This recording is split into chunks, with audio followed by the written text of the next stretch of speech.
So with your Astra Mega 2, this is the Astra Mega 2, this is what we do after every shot. So I've pulled a shot here, this is spent, and I'm going to hit brew.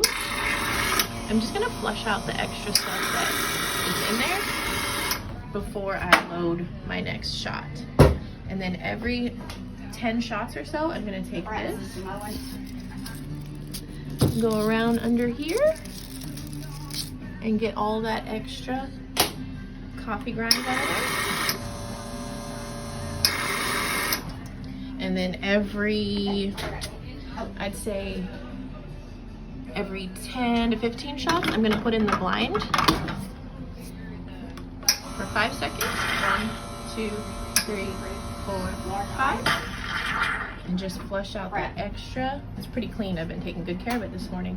That's it. Little maintenance on your Astra Espresso machine.